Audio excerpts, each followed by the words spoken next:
بسم الله الرحمن الرحيم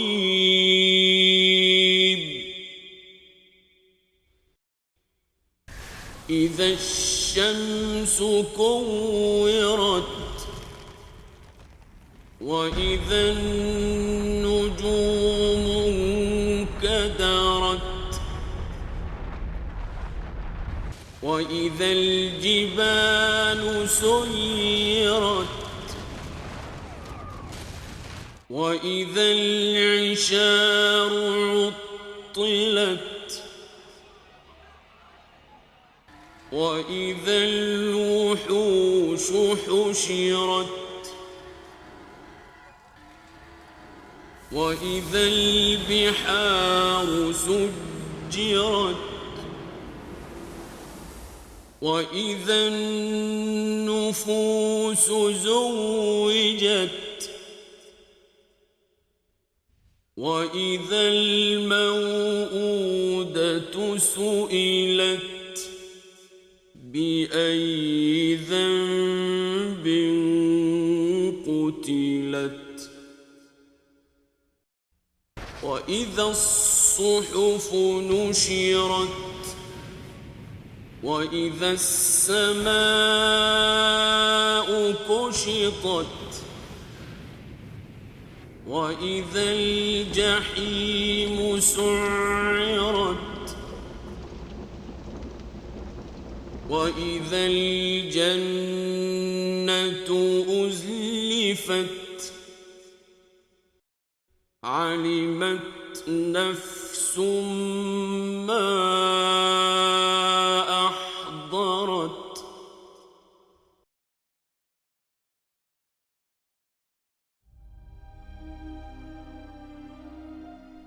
As is clear with the statement of this verse and similar verses of the Quran, one day shall come, and there will be an end for this world, and the gate of another realm will be opened.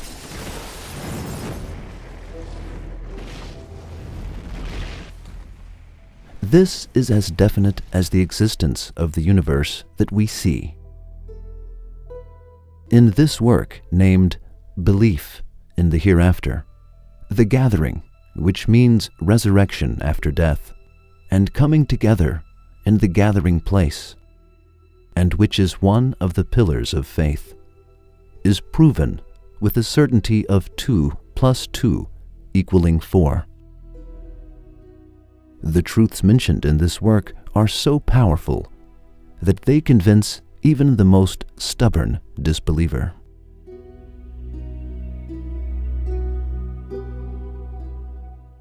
If someone was to claim about a palace or a city, this palace or city will be destroyed and will then be repaired and reconstructed so that it is intact. 6 questions would surely arise in the face of his claim. The first, why should they be destroyed? Is there a reason or something to necessitate it? If the answer is yes, and if it is proved, the second question will be asked. Does the builder who would destroy and then reconstruct them possess the power to do so? Would he be capable of it? If the answer is yes, and if it is proved, the third question will be asked. Is the destruction of this palace or building possible? If the answer is yes, and if it is proved, the fourth question will be asked. And will such a possible destruction occur in the future? If the answer is yes, and if it is proved, the following 2 further questions would arise. The 5th and 6th questions. Is it possible for this strange palace or city to be reconstructed? If it is possible, then will it be constructed? If the answer is yes, and if they are proved as well, then in no aspect or corner of this matter can a gap or chink remain through which any doubt, misgiving, or suspicion might enter.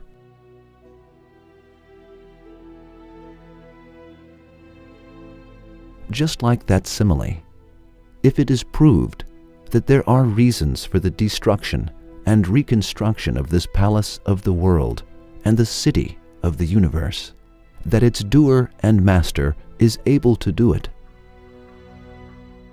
that its destruction is possible and will take place, and that its reconstruction is possible and will take place, there will be no doubt or suspicion regarding the issue.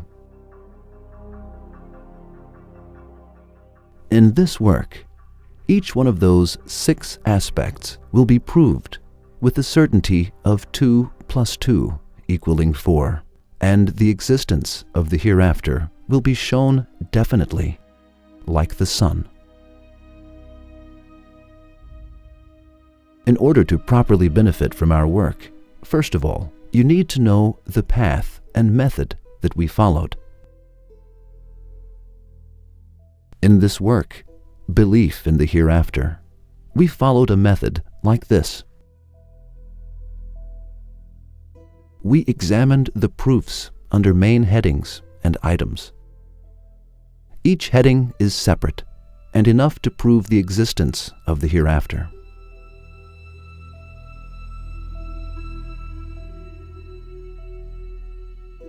The strength resulting from all headings is absolutely irrefutable. In each proof, there is a 2-step method.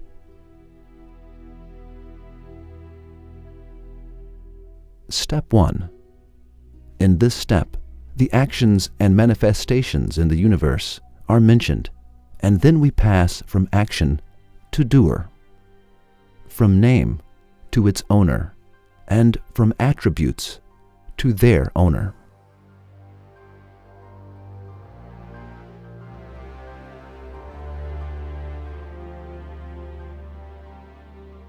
For example, in the first step of the first proof, we will mention the sovereignty visible in the universe. Through this proof, we will prove the existence of God, the monarch of pre-eternity and post-eternity. In the first step of the second proof, we will mention the mercy visible in the universe, and by using this proof of mercy, we will prove the existence of God, the All-Merciful. In the first step of the third proof, we will mention the dignity visible in the universe, and through it we will prove the existence of God, the most dignified one. The same method will be applied to the other proofs. So, in step 1, we will mention the actions, names, and attributes, and then pass to doer from action to the owner of the name from names, to the owner of the attributes from the attributes, because actions cannot be without doers, names without owners, and attributes without makers. A needle cannot exist without a manufacturer, and a letter cannot exist without a writer. So in step 1, the existence of God is also proven. After the deed and the manifestation are explained, and the owner of the name is shown in the first step, it is proved that this name and the attributes necessitate the hereafter in the second step. That is, this step is the step through which the existence of the hereafter is proved. The topics mentioned in each proof consist of 3 rings of chain. 1. The manifestation in the universe. 2. The names and attributes visible in this manifestation. 3. These names and attributes necessitating the hereafter. These chains are interlaced, and one cannot do any harm to any single chain without completely destroying the whole. In other words, in order to rip off a single chain, one must destroy the whole. The topic is a whole. If one cannot refute the whole topic, he cannot refute a single part of it either. Therefore, we can say that in order to deny the existence of the hereafter, first of all, one needs to deny the owner of the name, that is God. In order to deny God's existence, one needs to deny the actions and names visible in the universe.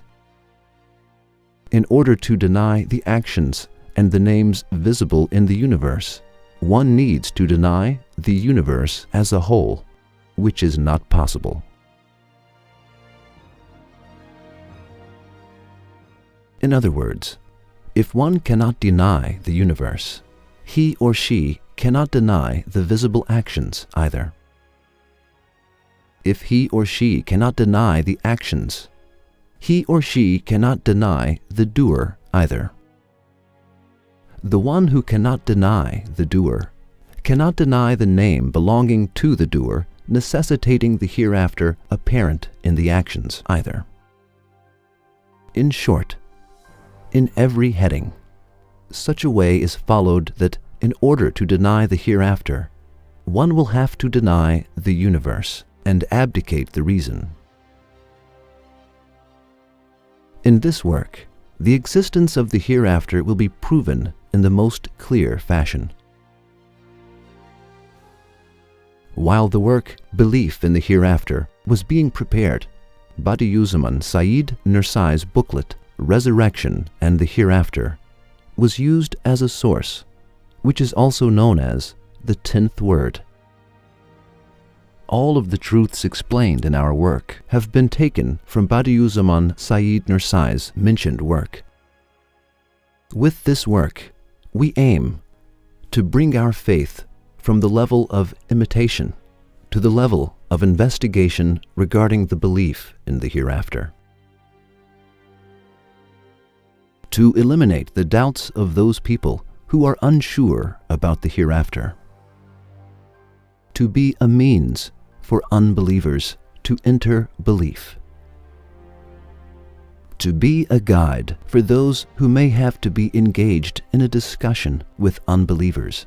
And finally, to gain the consent of God Almighty. Success and assistance come only from God.